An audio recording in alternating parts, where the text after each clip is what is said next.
누가복음 10장 38절에서 42절의 말씀. 그들이 길 갈 때에 예수께서 한 마을에 들어가심에 마르다라 이름하는 한 여자가 자기 집으로 영접하더라.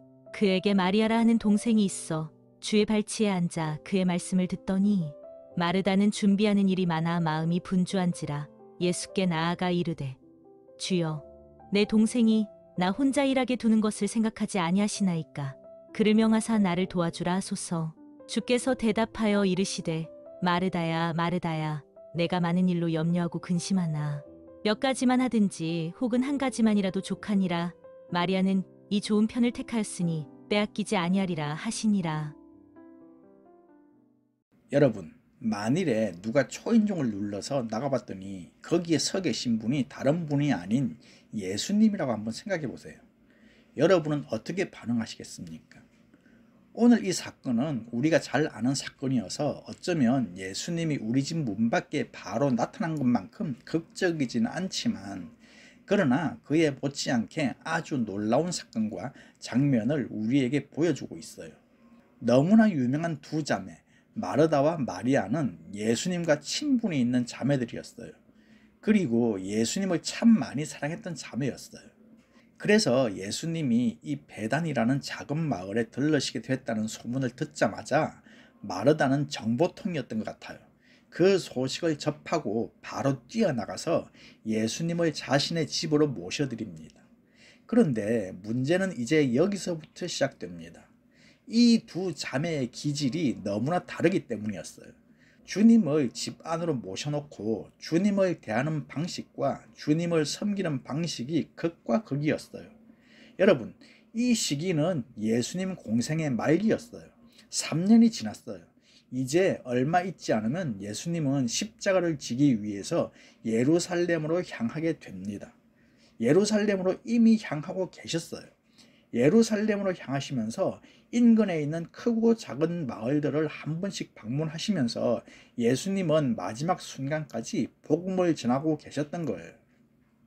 예수님의 삶을 가만 보면 누구 집에서 주무셨다는 얘기가 거의 없어요.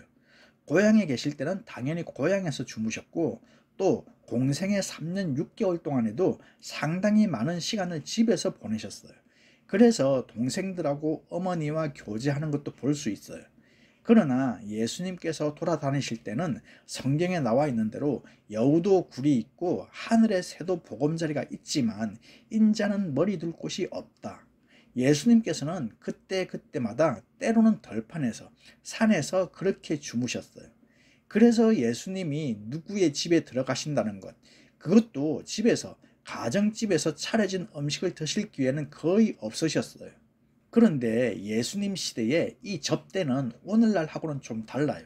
오늘날에는 대접하면은 집에 모셔드릴 경우도 있지만 보통 외식을 많이 하죠. 아니면 음식을 주문해 놓고 내가 만든 것처럼 해서 같이 나누고. 그런데 예수님 시대는 모든 것이 가정집에서 이루어졌어요. 이 접대가 얼마나 중요하냐면 복음의 능력 못지않게 중요한 게 접대의 능력이었어요. 왜냐하면 이 복음이 예루살렘에서부터 유대와 사마리아와 땅끝까지 전파되는 데에 가장 크게 기여한 것이 무엇이냐면 성도들이 복음을 전하는 사람들을 향하여 자기의 가정 문을 열었다는 거예요. 집을 열어서 숙박을 제공하고 음식을 제공해 주는 것, 그것이 바로 복음이 로마의 심장부까지 가는 비결이었어요. 그래서 초대교회 성도들은 서로 대접하는 것이 너무나 중요했어요. 그래서 베드로는 서로 대접하기를 원망 없이 하라. 왜냐하면 서로 대접하다 보면 갈등이 많이 생기기 때문이었어요.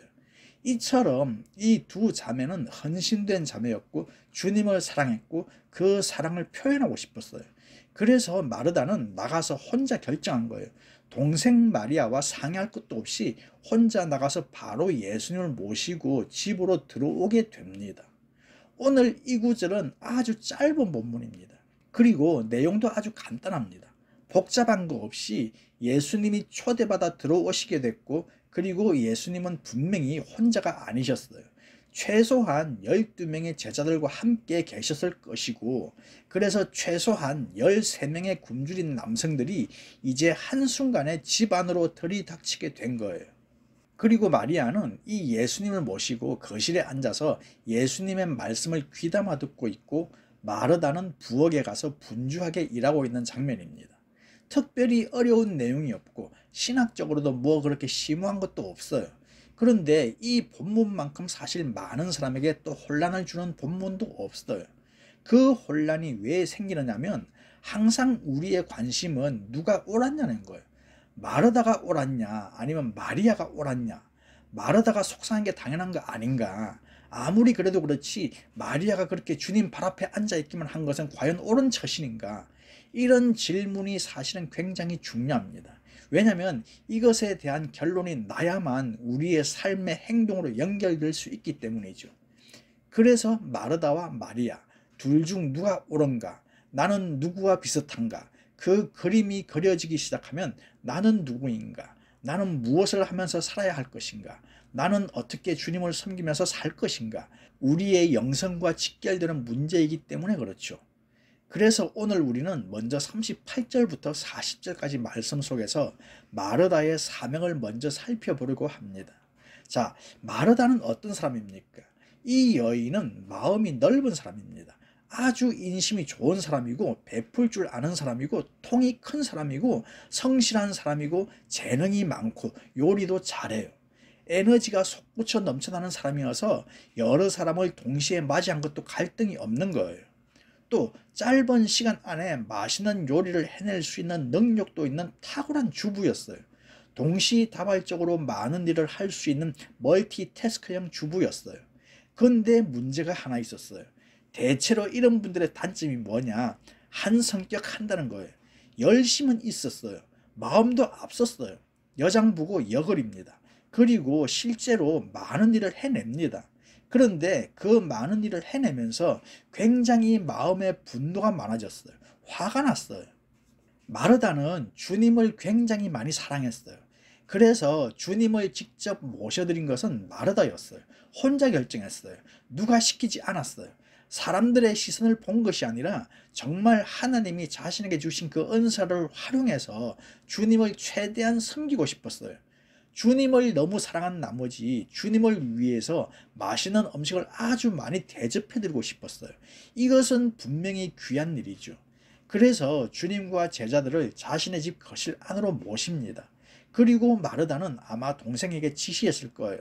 빨리 좀 치우라고. 거실 좀 빨리 청소하고 치워서 예수님과 제자들이 편하게 앉도록 하라고 하고, 본인은 주방으로 달려 들어가는데 이때부터 마음이 분주해졌어요.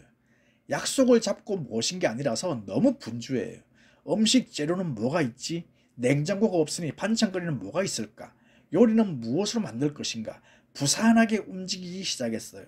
그런 와중에 이 동생 마리아는 무엇을 하고 있습니까? 거실을 치우는 척 하더니 그냥 함께 걸터 앉아서 걸레들고 예수님 말씀을 듣고 있었던 거예요.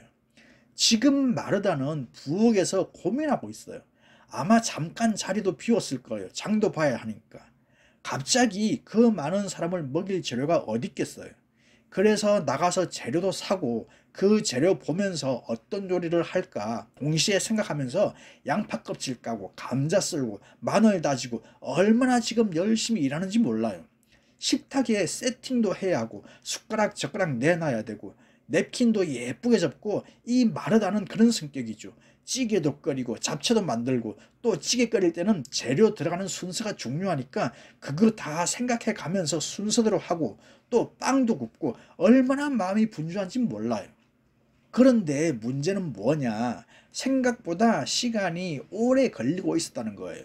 그리고 힘에 부치기 시작했어요. 그 원인이 누구냐? 하나밖에 없는 동생 마리아는 거들떠보지도 않는다는 거예요. 주방에 한 번도 들어오지 않았다는 거예요. 이 마르다는 정성스럽게 만들고 있었어요. 샐러드도 만들고, 샐러드를 만들다 보니까 소스가 없어서 소스도 만들고, 그리고 예의 있게 식사하자마자 바로 후식을 드실 수 있게 지금 과일도 미리 다 썰어 놓는 거예요. 얼마나 마음이 분주할까요? 마르다는 완벽형 주부였어요. 그런데 이렇게 노력하고 있는데 점점 속에서 부글부글 끓고 있었어요. 특별히 예수님이 뭐라고 말씀하시는데 동생이 마루에서 아멘 할 때마다 속이 뒤집히는 거예요. 여러분, 사실 우리 모두 겪는 일이죠. 함께 일한다고 생각하면서 한참 달려갔는데 가만 보니까 혼자 달리고 있는 거예요. 자기가 이 팀의 리더인 줄만 알았는데 가만 보니까 팀에 남아있는 사람이 자기밖에 없는 거예요. 여러분, 얼마나 황당하고 얼마나 충격적일까요? 그럴 때 우리는 도와주지 않는 사람들한테 실망하게 되고 원망하게 되고 분노하는 거예요. 이 마르다는 참다 못해 40절에 보니까 예수께 나아갔어요. 그런데 이 나아갔다는 말의 원어적 표현은 사뿐사뿐 걸어온 게 아니었어요. 있는 그대로 얘기하면 지금 마르다는 속상하니까 울면서 양팔을 칼로 쓸면서 순간적으로 치밀어 오르는 거예요. 뚜껑이 열렸어요. 그래서 칼하고 양팔을 든 채로 다가가서 예수님 위에 올라섰어요. 이게 나아갔다는 말의 동사입니다. 원어적으로 표현하면 예수님을 덮쳤다는 거예요. 화를 벌컥 내면서 씩씩거리면서 예수님께 다가와 올라섰다는 거예요. 그냥 다가온 게 아니었어요. 다 경험 있으실 거예요. 마르다는 예수님께 주여 내 동생을 한번 보세요. 제 동생이 저한테만 일을 다 떠맡겼는데 이건 사실이 아니죠. 자기가 좋아서 한 거고 자기가 모셔드렸어요. 근데 왜 예수님은 신경도 안 씁니까? 저를 좀 거들어 달라고 지금 명령을 내리십시오. 그러는 거예요. 오늘 이 마르다는 겉으로 볼 때는 마리아 때문에 화가 났어요. 동생이 와서 도와줬으면 별 문제 없었을 테고 자기도 빨리 끝내고 가서 음식 먹고 함께 말씀의 은혜 받을 수 있었을 텐데 동생이 협조하지 않았다는 거예요. 그런데 지금 마르다가 잔뜩 화가 난 대상과 이유는 예수님이었어요. 마리아가 어떤 동생인지를 마르다가 몰랐을까요? 평생 같이 자랐는데 아마 예상했을 거예요. 기대도 안 했을 거예요. 그런데 그런 마리아한테 한마디도 안 하는 예수님 때문에 예 마리아야 너희 언니 마르다 혼자 수고하는데 가서 좀 거들어주면 안 되겠니? 그 한마디라도 해줬으면 섭섭하지 않았을 텐데 예수님은 신경도 쓰지 않는다는 거예요. 마르다의 문제는 이것이었어요. 내 동생은 나를 전혀 도와주지 않고 예수님은 신경도 안 쓴다. 그런데 이 마르다의 진짜 문제는 마르다가 이렇게 화가 난 진짜 이유는 자신 때문이었어요. 자신한테 너무나 비현실적인 기대감이 컸던 거예요. 예수님을 자신이 모셔드리고 자신이 짧은 시간 안에 13사람을 위해서 자신의 주특기를 다 동원해서 여러 가지 음식을 만드는데 이건 비현실적인 거예요. 주님한테 최선을 다하고 싶은 마음은 앞섰어요. 정말 마음으로는 샐러드, 에피타이저부터 시작해서 주 요리하고 후식까지 완벽하게 해서 야 마르다야 내가 지금까지 먹어본 음식 가운데서 최고다. 그 칭찬을 받고 싶었겠죠. 그런데 이 마르다는 동생의 문제를 보고 있었고 예수님의 문제를 보고 있었지만 정작 자신의 문제는 보고 있지 못했다는 거예요. 다시 말하면 나는 문제가 없었다는 거예요. 내 동생이 문제고 그런 동생을 그냥 내버려둔 예수님이 문제지만 나는 문제가 없다는 거예요. 나는 지금 최선을 다하고 있기 때문에 나는 지금 열심히 하고 있기 때문에 지금 나는 주님을 섬기고 있기 때문이다. 여러분 이것이 예수님이 산상수훈에서 말씀하신 그 문제인 거죠. 내 눈에 덜보가 있는데 상대방 눈에 있는 티만 보고 자꾸 그것을 빼내려고 한다는 거예요. 그런데 막상 예수님이 갑자기 우리 집에 왔다고 생각해 보세요. 다 마르다처럼 했을 거예요. 하지만 중요한 것은 지금 마르다는 주님을 위해 살고 있었지만 그러나 그 자리는 결코 축복의 자리가 아니었다는 것입니다. 그토록 사랑했던 주님, 자신이 모셔드리기를 원했던 그 주님이 지금 집에 와 계십니다. 그런데 그 주님이 지금 바로 내 집, 내 안에 와 계신 그 기쁨보다는 내가 주님께 해드려야 하는 그 부담감이 더 컸다는 거예요. 그래서 이 부담감과 책임감은 결국 주님을 향한 원망과 분노로 변하게 했다는 거예요. 그토록 그리스도를 섬기고자 했던 그 열심이 도리어 그 열심 때문에 그 헌신 때문에 결국 예수님과 더 멀어지는 결과를 낳은 거예요. 저는 여러분 모두가 마르다의 입장과 충분히 공감할 것이라 생각합니다. 음식을 한 번이라도 만들어 본 경험이 있는 분이라면 음식은 절대로 저절로 만들어지지 않는다는 거예요. 지금 최소한 몇 시간째 마르다는 바빴어요. 마르다는 어떤 사람이냐면 가만히 있지 못하는 사람입니다. 쉬지 못하는 사람인 거죠. 자신에게 죄책감이 들어서 낮잠도 못 자는 사람. 마르다는 끝나지 않는 일을 하는 지친 현대인인 거예요. 세상의 모든 무거운 짐을 홀로 어깨에 짊어지고 누가 도와주지 않아도 그 일을 맡아서 하는 사람. 그래서 마르다가 즐겨 부르는 찬송은 무거운 짐을 나 홀로 지고 견디다 못해 쓰러질 때 거기까지인 거죠. 지금 마르다의 마음은 분주했어요. 40절에 마음이 분주한지라, 이 말은 천개의 방향에서 끌어당긴다는 뜻입니다. 지금 마르다의 마음에는 이것도 해야 하고 저것도 해야 하고, 이 많은 일들 속에서 주님을 완전히 잊어버리고 주님을 위한 사역에만 초점이 있었다는 거예요. 41절에서 예수님이 마르다에게 말씀하신 많은 일, 이 일이 뭐냐면 디아코니아, 사역입니다. 사역의 출발점은 그러니까 주님을 위해서 음식을 마련하는 거예요. 그래서 가장 본질적인 사역을 하고 있는 마르다였어요. 많은 사역 가운데 가장 중요한 사역을 하고 있는 마르다인데도 마르다는 그 사역을 하면서 마음이 갈기갈기 찢어지기 시작했다는 거예요. 그 마음에 기쁨이 없었고 마음에 평안함이 없었고 화가 나기 시작했어요. 그래서 문제를 일으키고 말았어요. 41절에 예수님이 너가 많은 일로 염려하고 근심한다고 했는데, 이 근심하다의 원어적인 표현은 문제를 일으키다입니다. 결국 정리하면 많은 일을 해내려고 하다 보니까 천개의 방향으로 내 마음이 찢어지면서 결국 예수님 앞에서 문제를 일으켰다는 거예요. 그 문제 때문에 예수님이 41절 42절에서 마르다를 나무라시는데, 이때 마르다의 일에 대한 의욕을 비판하신 것은 아니었어요.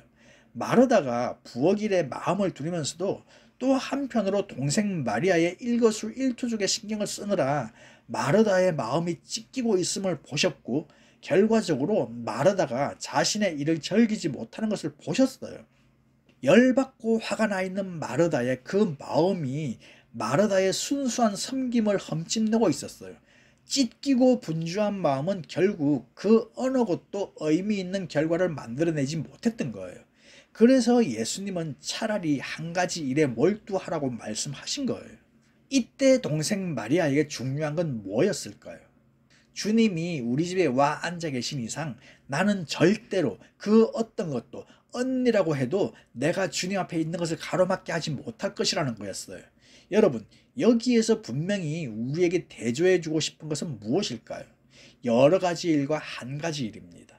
지금 주님이 마르다에게 말씀하시는 내용은 이거예요. 마르다야, 너가 나를 섬기기 위해서 너가 정말 열심을 다하고 최선을 다하면서 그렇게 분주하게 나를 위해서 살고 있구나.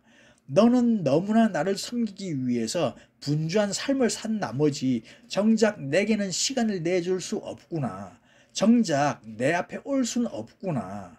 너는 나를 위해서 내가 먹을 수 있는 최고의 음식을 준비하고 있지만, 그러나 내가 너를 위해서 준비해 놓은 그 음식을 너는 전혀 손도 대지 않고 있구나. 오늘 예수님의 이 말씀이 마르다에게만 하시는 말씀입니까? 언젠가부터 우리 주변에 무한 리필 식당이 많이 생겼어요. 그곳에서는 대부분 과식을 하죠. 적당히 먹지 않아요. 적어도 배고픈 채 나오지도 않아요. 그런데 주님의 말씀은 무한 리필 은혜의 맛집인 것을 아십니까? 주님은 언제나 우리에게 밥상을 차려주시는 분이십니다. 그런데 아무도 과식하지 않아요. 적당히 먹고 멈춥니다. 심지어 배고픈 채 일어나요. 왜 주님의 은혜는 무한리필하지 않습니까? 맛을 모르는 성도가 많기 때문이죠. 그래서 은혜가 맛이 없고 먹어본 경험도 없어서 그런 것이죠. 송이꿀보다 더 단 것이 말씀인데 먹어봤어야 알죠. 세상에 단 게 얼마나 많은데 다른 것에 배가 불러서죠. 여러분, 그날 베다니에서는 기가 막힌 요리가 준비되고 있었어요. 그 기가 막힌 요리는 주방에서 요리되고 있지 않았어요. 그 기가 막힌 요리는 바로 거실에서 준비되고 있었어요. 예수님은 우리에게 밥상을 차려주시는 분이십니다. 우리는 늘 주님을 위해서 밥상을 차려드리고 최상의 것을 드리기를 원하지만, 그러나 주님이 항상 우리에게 하시는 말씀이 뭐냐면, 아니다, 내가 너에게 주는 것을 먹어라. 나는 섬김을 받으러 온 것이 아니라 도리어 섬기기 위해서 왔다. 너희를 위해서 결코 목마르지 않는 생수와 줄이지 않는 떡을 주기 위해 왔다. 여러분, 마르다는 몇 시간 동안 준비해 놓고도 단 몇 분이면 없어질 허망한 음식을 준비하느라 정신이 없었지만, 마리아는 영원히 빼앗기지 않을, 없어지지 않을, 사라지지 않을 생명의 양식을 받아먹기로 선택했어요. 집안일, 교회일, 직장일로 바쁘게 살아가는 우리에게 필요한 것은 한 가지입니다. 주님 발 앞에 꿇어 엎드리는 거예요. 여러분은 주님의 얼굴을 보기 원하십니까? 그러면 주님 발 앞에 가서 무릎을 꿇어야 보입니다. 세상은 우리를 향해, 교회를 향해 일어나 무언가를 하라고 말합니다. 그러나 주님은 말씀합니다. 지금 너의 마음에 온전한 기쁨이 없고 지금 너의 마음에 온전한 평안이 없다면 지금 내 발 앞에 와서 내게 엎드리라. 내가 너를 섬겨줄 것이다. 내가 너에게 먹을 것을 줄 것이다. 저는 오늘 마지막으로 오늘 본문의 내용을 수정하려고 합니다. 야단 맞고 슬픈 결론이 아니라 해피엔딩으로 마무리하려고 합니다. 그래서 두 가지의 상황을 상상해 봤어요. 첫 번째 상황입니다. 지금 마르다는 약간은 속상해하면서 양파를 칼로 쓸다가 그것들을 들고 무슨 마음에선지 사뿐사뿐 거실로 나갑니다. 그리고 부드러운 목소리로 마리아에게 말합니다. 너가 먼저 주님의 말씀을 잘 들어두었다가 나에게도 그 행복한 말씀을 나누어 주겠니? 그러고는 다시 주방으로 들어가 콧노래를 부르며 일에 열중합니다. 이때 예수님께서 마리아에게 말씀합니다. 마리아야, 잠시 쉬고 마르다와 식사를 준비한 후에 함께 말씀을 나누기로 하자. 또 하나는 지금 마르다가 양파를 칼로 쓸다가 뚜껑이 열렸어요. 그렇지만 크게 한번 숨을 고르고는 참아야 하느니라 하면서 상한 마음을 달래기 위해 콧노래로 찬양을 부르며 부엌 일에 다시 열중하기 시작합니다. 이때 잠시 끊어졌던 칼소리를 들으신 예수님께서 그 마르다의 마음을 아시고 마리아에게 말씀합니다. 마리아야, 잠시 쉬고 마르다와 식사를 준비한 후에 함께 말씀을 나누기로 하자. 여러분, 조금만 지혜를 발휘하고 조금만 참으면 이러나 저러나 예수님께서 마리아에게 마르다를 돕게 했을 거예요. 오늘도 주님은 이곳에 계신 여러 마르다들에게 그렇게 화를 품고 섬기기보다 차라리 예배실에 들어가 있는 마리아가 더 좋은 편을 선택했다고 말씀하실 것입니다.